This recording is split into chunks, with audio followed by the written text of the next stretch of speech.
no, E3 has started. Green Hill Zone, but it's Titanfall. Not sure if I should buy it, and oh my god, is that a flamethrower? You can play Flight of the fucking Valkyries on an accordion. That's how you win Game of the Year. All I have to do now is W+N1, and we're gonna have a barbecue. Well, what do you know? E3 was on 2 weeks ago.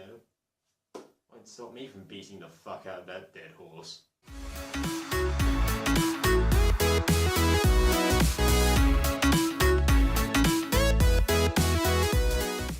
So first up on the chopping block, we have the release that made everybody go, yeah, that looks decent, with Sonic Team Racing. I have a surprising amount of faith in this one for a few reasons.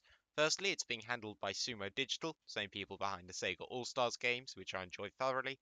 2, Rooftop Run is confirmed to be a track, and Unleashed is my favourite game, so yeah. And 3, motherfucking Crush 40 are back. I'd say something cynical here, but it's just hard to get mad at a kart racer.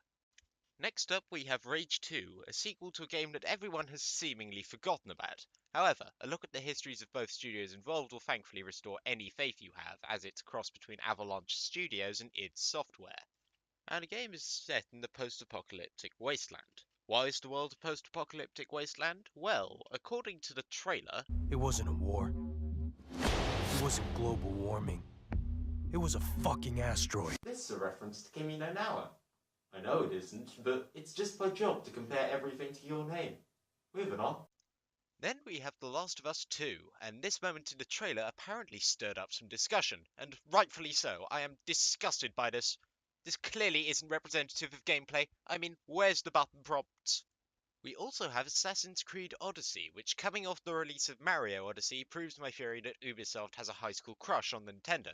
This one appears to be set in ancient Greece, a move that would have made me very happy when I was at the height of my Percy Jackson phase, but now just fills with the realization that Assassin's Creed is going to set all their games in ancient times, because they wasted their best idea on a piece of shit movie.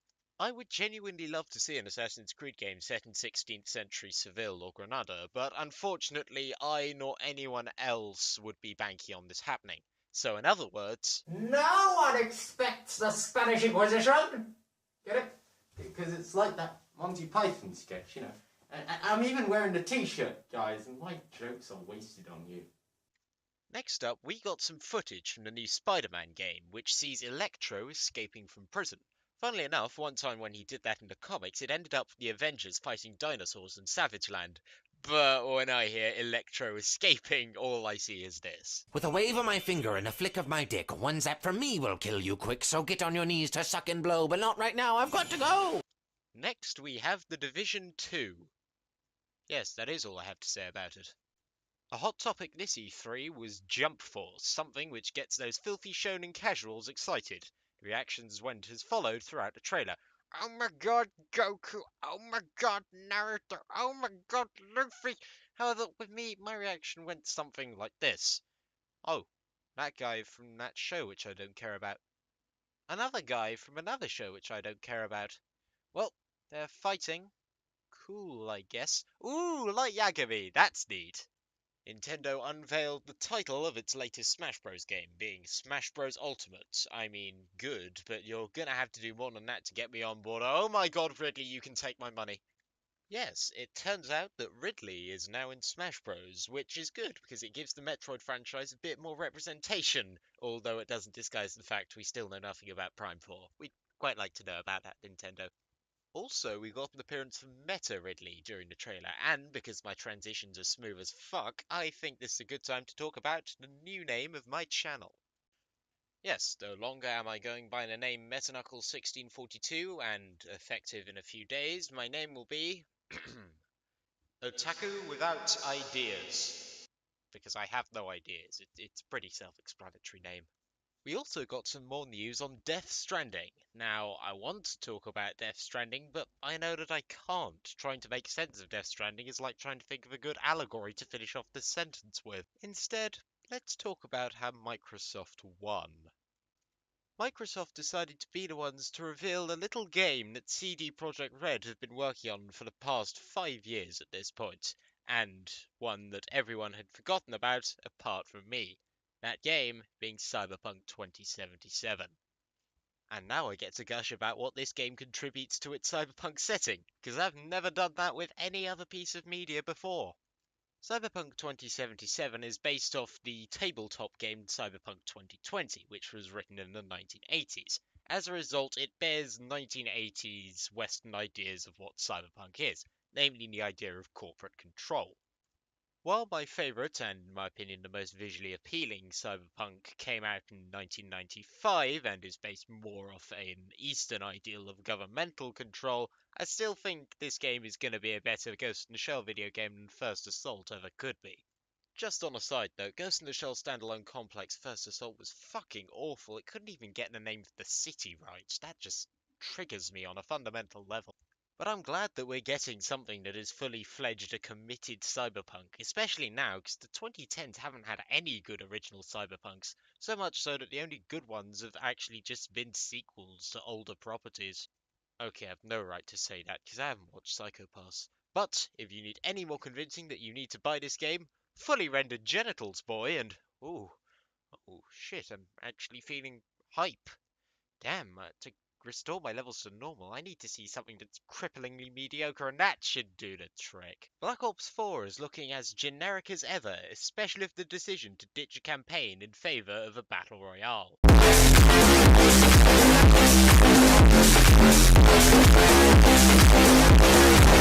Sorry, I feel I just have to put that there every time I say the words battle royale.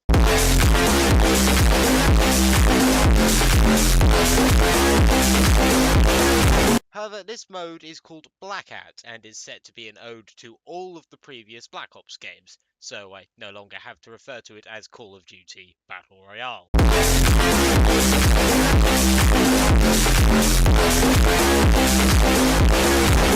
Now people are wondering what the best mode is going to be. Will it be the multiplayer, will it be the zombies, or will it be the Blackout mode?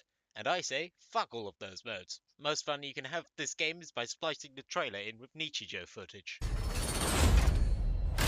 Black Ops, weapons free. Let's do it live. Guess who's back? It ain't a fucking question. They know the name by in the presence of a living legend. But what you heard is murder, you gon' need protection. Somebody couldn't see, so look for me to come and give direction. You are now not in the presence of nice guys. Bravo secure. Run, the cops almost got me. It's another teardrop, another motherfucking bucket. Another fucking bucket. You are now not in the presence of nice guys. Every shot counts.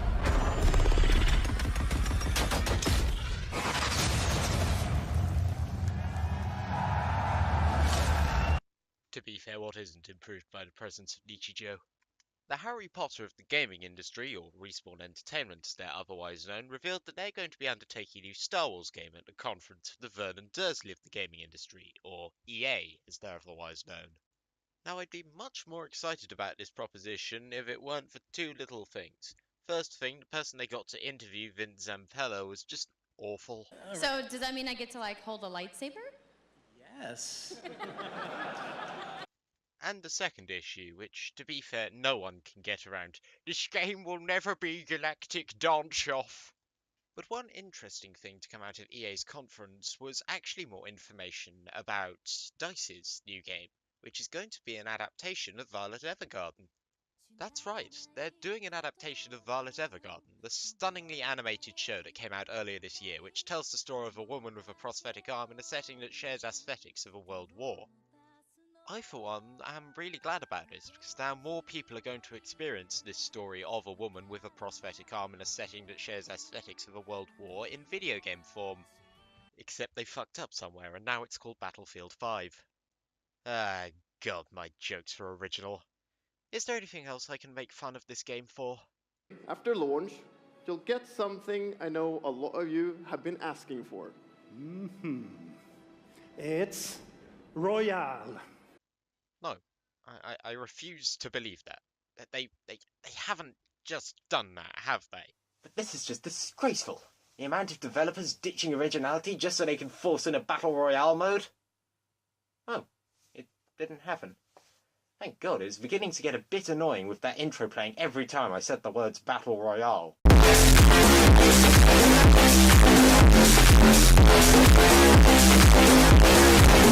seriously, it is disgraceful. You know, all of them just capitalizing off a popular trend of the Battle Royale just so they can increase their profits, and that sounds like something I could do. In fact, hey, what's up guys, it's your boy Trend Capitalizer 1642, and today we are going to find Suyu Asui in Fortnite Battle Royale. Here's an obnoxiously loud intro.